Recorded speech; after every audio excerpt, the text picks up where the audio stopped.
fighting between Israel and Hamas is the worst that we've seen since 2009. What began as a limited conflict has escalated into a major Israeli ground offensive into Hamas-held Gaza. It's resulted in hundreds of deaths. Here's what happened and what it means. It started with the murder of 3 Israeli young men in the West Bank. They were students, they were kidnapped and killed. Israel responded to this because it believed that the killings were done by Hamas operatives. It arrested a large number of Hamas people in the West Bank and launched airstrikes into Gaza. Palestinians from Gaza fired rockets in response.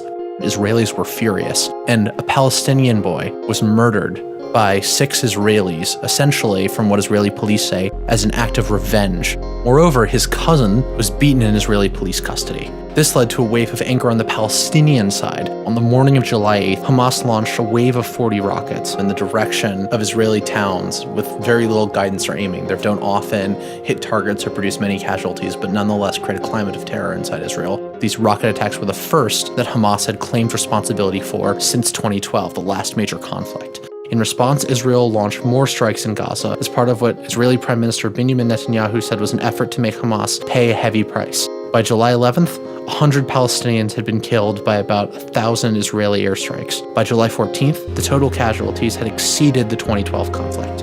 And then on July 17th, Israeli troops entered Gaza to root out tunnels into Israel that would allow Hamas to strike Israeli targets or to send soldiers in on the ground to attack Israeli cities or military bases. After the ground offensive, casualties have skyrocketed.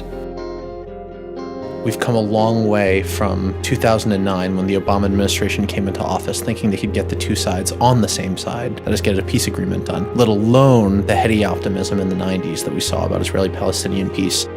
The sad path that led to an incredibly devastating ground offensive in Gaza has illustrated just how hair-triggered the Israeli-Palestinian conflict is. Even slight provocations, even things that might not be planned by one side or the other one, can lead to massive escalations and violence. There's just too much mistrust and too much division to be able to solve these problems anytime in the near term. And that's the sad truth of this conflict.